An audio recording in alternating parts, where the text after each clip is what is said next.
Reels வந்து நல்லா போடுறீங்க தம்பி, அதுக்காக எனக்கு வாழ்த்துக்கள். Thank you sir. ஆனா இதே விளையாடுறாம படிப்புல கவனம் செலுத்தாம கூடாது. நல்ல படிப்புல கவனம் செலுத்தி நீங்க சொன்னீங்களே கலெக்டரா போறேன், ஆமாம். போலீஸ் ஆஃபீஸரா போறேன்னு சொல்லி அது ஆகணும்னா நல்லா படிக்கணும், படிச்சு உங்க கனவு நிறைவேறணும். அதுக்கு என்னுடைய வாழ்த்துக்கள். அண்மையில ட்ரெண்டிங்ல போயிட்டு இருக்கக்கூடிய வைரல்ல போயிட்டு இருக்கக்கூடிய ஒரு வீடியோ அப்படின்னு பாத்தீங்க அப்படின்னா, 2 சிறுவர்கள் ஜீவா அண்ட் தேவா இவங்க 2 பேரும் முதல்வர் அவர்கள் வந்து சந்திச்சு அவங்களுக்கு வந்து மோட்டிவேஷன் கொடுத்துருக்காரு, வாழ்த்து தெரிவிச்சிருக்காரு அப்படிங்கிற ஒரு செய்தி. முதல்ல இந்த மாதிரி இளைஞர்கள் அது இந்த மாதிரி குழந்தைகளுக்கு வந்து பாராட்டு தெரிவிக்கிறது அப்படிங்கிற அந்த ஒரு விஷயத்துல கண்டிப்பா நான் வந்து முழுக்க முழுக்க உடன்படுறேன், எந்த விதமான மாற்றுக்கருத்தும் கிடையாது.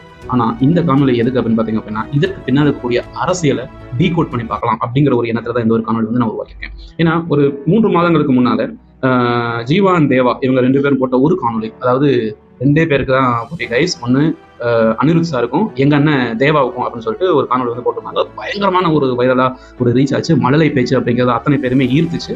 அதற்கு பதிலாக நம்ம இசையமைப்பாளர் அனிருத் அவர்களும் அதுக்காக வந்து பாத்தீங்கன்னா ஒரு பதிலும் கொடுத்திருந்தாரு. ஸோ பல பேரால பேசப்பட்டது. பலர் வந்து அவங்களுடைய குடும்பத்தை அப்ரோச் பண்ணி நேர்காணல் எடுத்திருந்தாங்க. அதுல வந்து ஜீவான் தேவா அவங்களுடைய அம்மா வந்து பேசியிருந்தாங்க. இதுல என்ன முக்கியமான விஷயம் பாத்தீங்க அப்படின்னா, இந்த சிறுவர்கள் வந்து அரசாங்க பள்ளியில படிக்கிறாங்க, கையில் இருக்கக்கூடிய மொபைல் ஃபோன் டெக்னாலஜியை பயன்படுத்தி ப்ரொடக்டிவா இருக்காங்கிறத நம்மளால கவனிக்க முடியுது. அது மீறி போக அவங்க வந்து ரீல்ஸ் போறாங்க அப்படிங்கிறதும், பள்ளிக்கூடத்தை படிக்கிற பசங்க முதல் மதிப்பெண் 2வது மதிப்பெண் பெறாங்க அப்படிங்கிற தகவல்லாம் வந்து நமக்கு தெரிஞ்சிருக்கு. ஆனா இந்த மாணவர்கள் அழைத்து கோட்டையில வச்சு ஒரு ரீல்ஸ் வந்து முதலமைச்சர் அவர்கள் போடணும் அப்படிங்கிறதுக்கான தேவை எங்க இருந்து வந்துச்சுங்கிறதான் முழுக்க ஒரு கேள்வியா இருக்கு. அவர்களுடைய திறமை பொதுவாகவே ஒரு அரசாங்கம் நல்லா இருந்துச்சுன்னா அந்த அரசாங்கத்தின் கீழ் வாழக்கூடிய குடும்பங்கள் நல்லா இருக்கும் அப்படிங்கிறது தானே முறைப்படி நடக்க வேண்டிய விஷயம். அரசாங்கம் நல்ல செஞ்சு நல்ல ஆட்சி அமைக்குது, குடும்பம் நல்லா இருக்கு.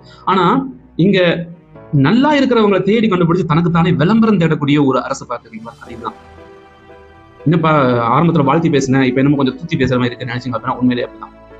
இந்த குழந்தைங்களுக்கு தேவையான கல்வி அரசாங்க பள்ளியில வந்து படிக்கிறாங்க, அவங்க காலை உணவு கொடுக்குறதா வந்து சொல்லியிருக்காங்க. அந்த குழந்தைங்களை கூப்பிட்டு உட்கார வச்சு வருமானத்துக்கு என்னப்பா பண்றீங்க, உங்க குடும்பம் எதுக்கு எப்படி போயிருக்கு, என்ன மாதிரி கஷ்டப்படுறீங்க, அதை கேட்கறது இல்ல.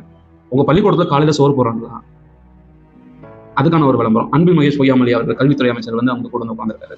பள்ளிக்கூடம் கட்டடங்கள் தரமில்லாம இருக்கு, கட்டிடங்கள் வந்து இடிஞ்சு விழுகுது, பள்ளிக்கூட மாணவர்கள் எண்ணிக்கை கம்மியா இருக்கு, அந்த பள்ளிக்கூடத்தில் பெறக்கூடிய மாணவர்கள் எண்ணிக்கை கூட்டத்துக்கான வழிமுறைகள் என்ன அப்படின்னு பல விஷயங்கள் இங்க கல்வி சார்ந்த விஷயங்கள் வந்து போராட வேண்டியதா இருக்கு. 50 to 100 மாணவர்கள் படிக்கக்கூடிய பெண் மாணவர்கள் படிக்கக்கூடிய மாணவிகள் படிக்கக்கூடிய இடங்கள்ல 2 கழிப்பறை 3 கழிப்பறை தான் இருக்கு அப்படிங்கிற மாதிரி பல குற்றச்சாட்டுகள் வந்து எழுந்து கொண்டே இருக்கு.